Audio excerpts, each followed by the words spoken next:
Good morning. I'm Wimala, and today, after some absence, I'm back with you, and it's January the 25th. I think it's Tuesday. I'm still here in Tennessee. As many of you know, my mom passed on Saturday, and I've been with her. With her at the hospital for about 10 or 11 days while she was in palliative care, hospice care. And my brother and I were with her when she passed, so it's been a very powerful experience for both of us. So let's get back to reading a little bit and then sitting together from Wisdom is Bliss by Robert Thurman. It's a book that we've been reading, and it's about the Four Noble Truths and the Eightfold Path. And his particular form of Buddhism that he practices is Tibetan Buddhism, which is in the Mahayana tradition. And so it's very interesting to read the way he describes things. It's not really talking about something different, because these are fundamental, the basics, the essence of the Buddhist teachings for all Buddhist traditions. But it's a different way of talking about it that I find it's very good, it's very rich, and it helps. So we have really finished the section on realistic mindfulness. But the last part of this chapter, there are two short sections called the Buddha's Therapeutic Protocol and Modern Western Chauvinism is a Hindrance to Scientific Success. So I'd like to read these. These are Robert Thurman's thoughts on this.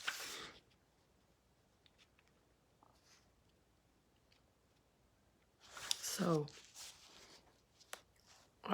I'll read. I've got a little scratchy throat. I think I just have a cold from the last few days and being tired. So I'm sucking on a cough drop, so excuse me if you hear it rattle. The Buddha's Therapeutic Protocol. As we explore the four focuses of mindfulness, it's worth pointing out that the Four Noble Truths are not a religious credo or prescription for conversion, but a clear-cut psychotherapeutic protocol for pragmatic psychosomatic therapy, designed to lead people out of suffering to enjoy the nibbanic reality of the world. It is intended not merely to annihilate them or to cause them to resign themselves to misery, but to bring them to bliss. Freud said his psychotherapy was designed to lead people from neurotic suffering into acceptance of regular suffering, not because he was being stingy with him, but because he had no idea that there was such a thing as fully blissful living, although maybe he thought he knew about it when he was high on cocaine, writing some of his great books. Okay, this is Robert Thurman's take. Buddha was way ahead of his time in providing a path beyond suffering altogether.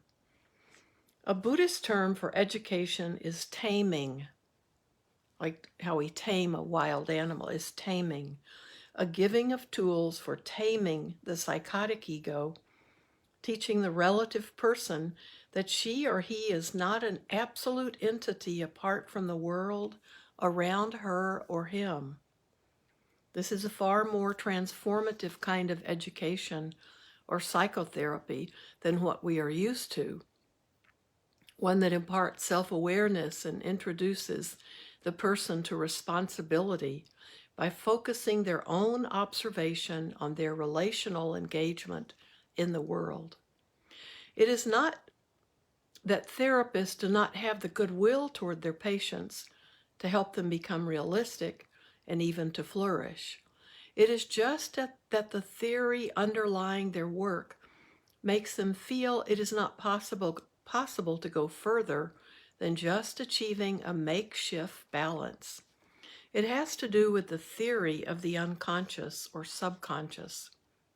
Freud considered the subconscious unknowable by the conscious mind, which is always relegated to just being the tip of the iceberg, inevitably driven by the powerful energies underneath it. The Buddhist scientific view was more thorough, recognizing the situation of the ordinary person as dominated by the powerful subconscious, but also experimentally developing a way for the conscious mind to fully explore the unconscious drives, overcoming delusive misknowings. Buddha essentially defined enlightenment as becoming fully conscious, free, able to choose the optimal way of being by focusing all energies to be beneficial for oneself and others. This is not a religious matter. It is purely scientific and clinical and arose from genius psychologists, self-explorers who became Buddhas, wisely and lucidly awake and flourishing persons who pioneered ways of helping others find their own Buddhismic awakenings. Indeed, in order to do so, these pioneer psychologists had to break away from religions, from their authority and conditioning about the nature of the human and the subjugation of the human being to the caprices of the various gods and their priestly mouthpieces. We know the Buddha was breaking away from the Brahmin religion of that time. Modern psychologists today, who tend to be crippled as Freud was by the dogma of materialism, find it hard to imagine that the Buddhist scientists were so far ahead of them in experimentation, discovery of deep psychic realities, and technologies of psychic development, since modern is supposed to mean advanced, and traditional thus is supposed to be backward. So they just lump anything remarkable seeming that was produced by those past sages under the category of pre-scientific meditation. It's very interesting. Just because something is ancient doesn't mean that it isn't scientific as well. So, and here's his last section about his kind of editorializing on this. Modern Western chauvinism is a hindrance to scientific success.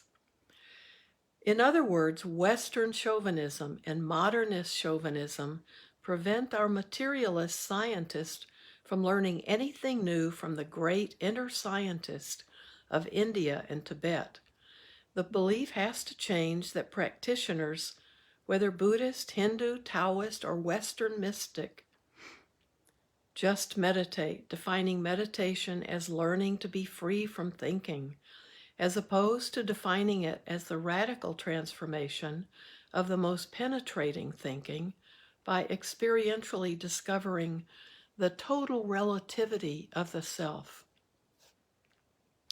The science-oriented people who do psychology and encounter Buddhism,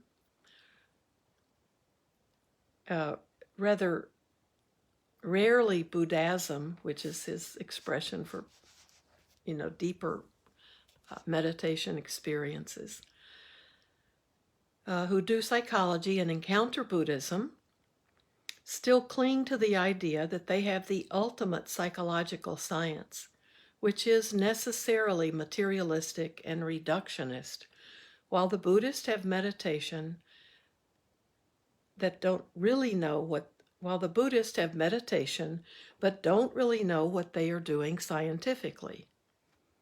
So that's their orientation, he's saying. These science-oriented people simply think, oh, it's just meditation. Amazing. We must figure out how they do it. The main problem of the Western modern mind is this. We feel we are the superior people on the planet throughout history. And history is a big deal for us because it claims to prove that everyone else is more backward than we are. And we are on the frontier of reality, about to find out the quarks and the gluons and whatever new things may be discovered. We can actually destroy the planet, and some of us are proud of it. With this belief system comes the notion that we have nothing to learn from anybody in a pre-modern scientific sense.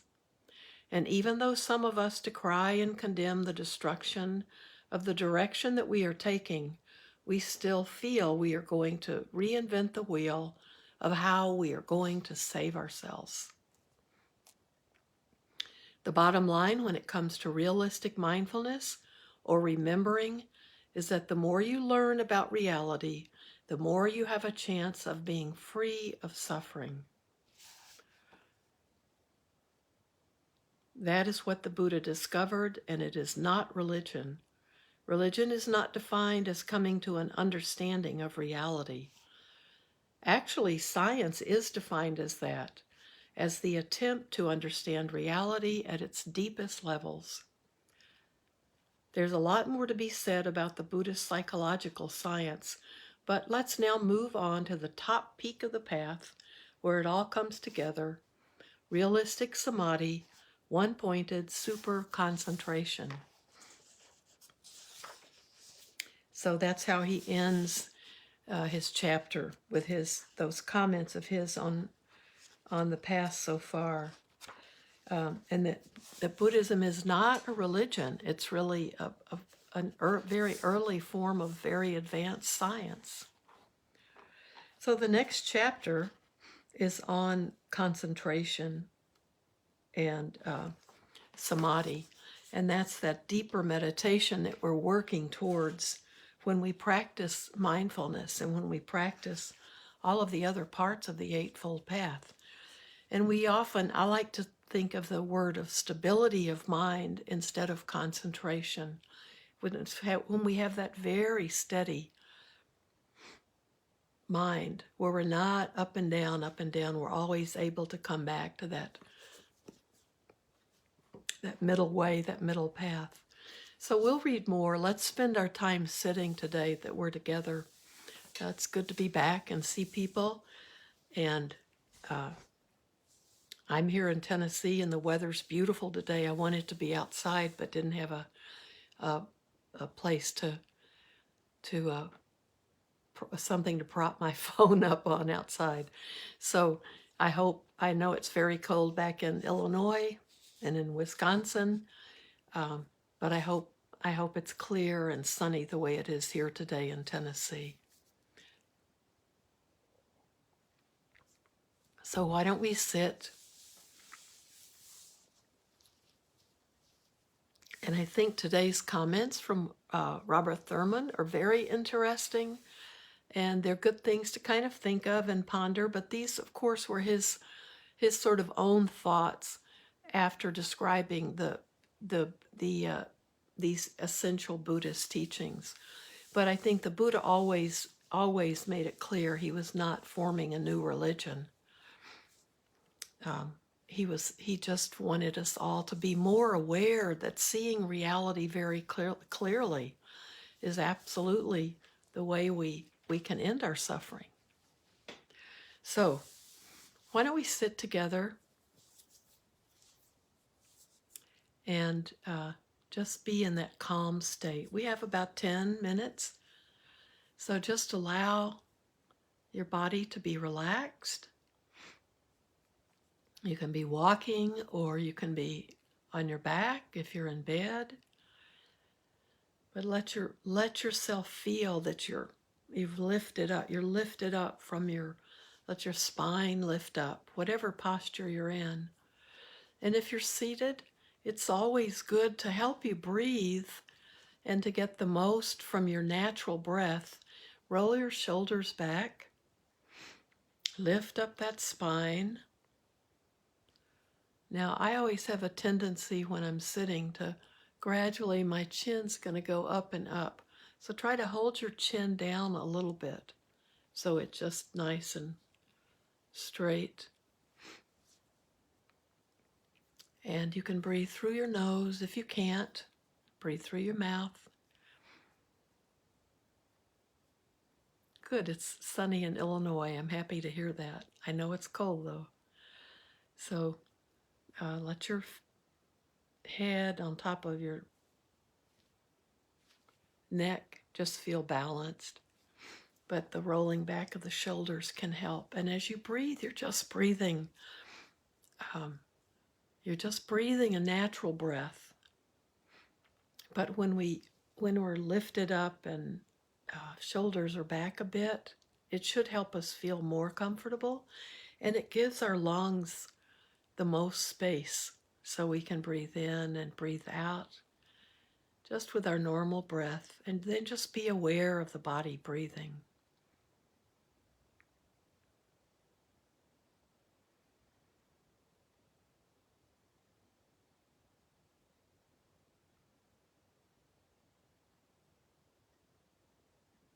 Let your focus be on the breath.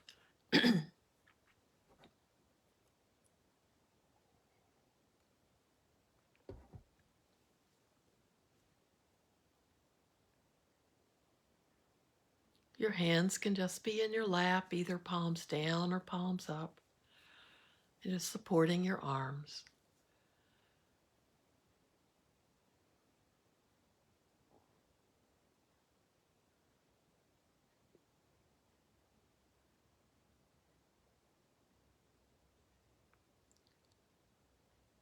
If you want to count your breaths, with each one inhale and one exhale, that's one breath. And this is a good way to begin meditating, doing mindfulness practice and insight, where we're just observing. We're observing all of us, all of the sense doors and all of our senses, which includes our thinking in the Buddhist teachings, our mind. So our senses are our sight, our smell, our taste, the body contact, the thinking, hearing. And we close our eyes if we like in meditation to just cut out some of the visual distraction.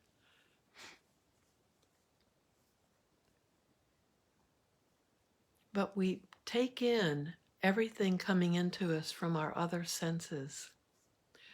So that means we also are aware of thoughts arising. But we just want to be aware of the essence of those things. Just there's a thought arising. We don't want to get caught up in that thought. We're just aware of it. And then we let our focus, our attention go away from getting too caught up in that particular thought. We're aware of it.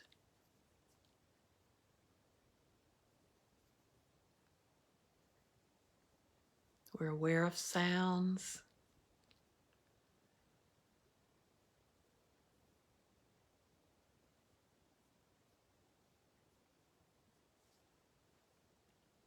And don't be afraid to have those things in your background. You don't have to be in a perfectly quiet cave.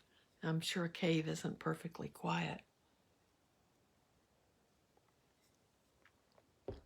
But we're just being aware at this point of the effect that those things have on the body.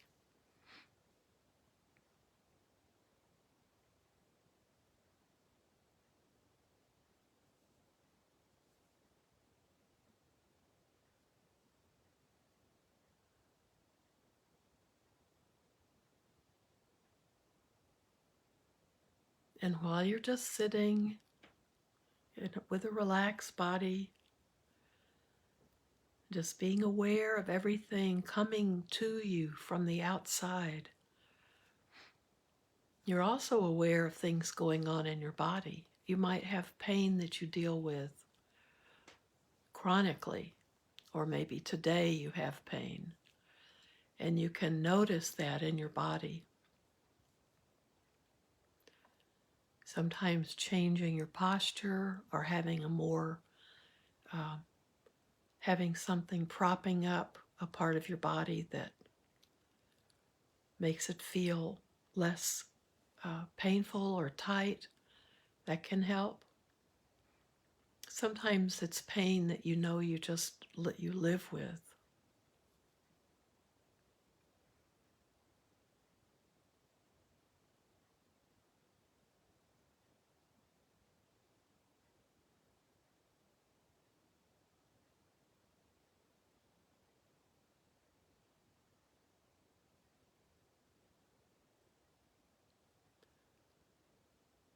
And our focus is still the breath. We're being aware of everything coming to us from the world.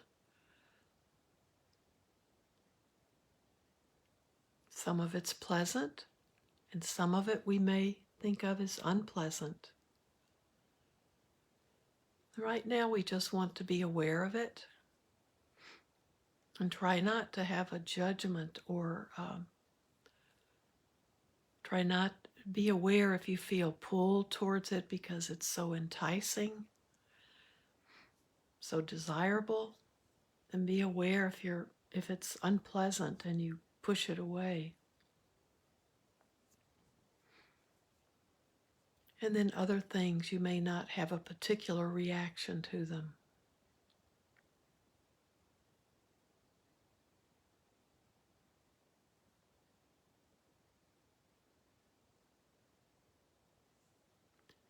If you want to count your breath, count each your inhale and your exhale. 1,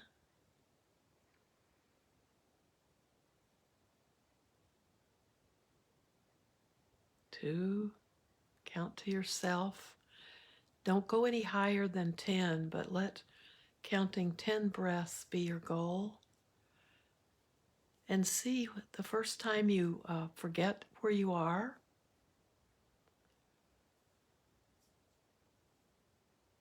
just be aware of that. And if you forget what your count is because of some kind of input that you were aware of, then just start over again with 1. When we become aware of that interruption, when our mindfulness is lost, that's the most important part of this practice. So don't feel like you're failing, you're learning, you're watching yourself. And just calmly start over again. You're beginning to become more mindful. And usually we lose our mindfulness as we move through our day.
Now our time is up today. I'll be here again on Thursday. And I hope everyone has a beautiful day. May you all be well and happy and content. And may you be peaceful. And may everything we do and say and think today be done towards our own benefit and also towards the benefit of all other living beings. So if you can, just keep practicing. If you have a few more minutes just to be with your breath, stay in your body. Just spend more time and hope you move through your day being aware, awake, and at peace. Thank you so much. Bye-bye.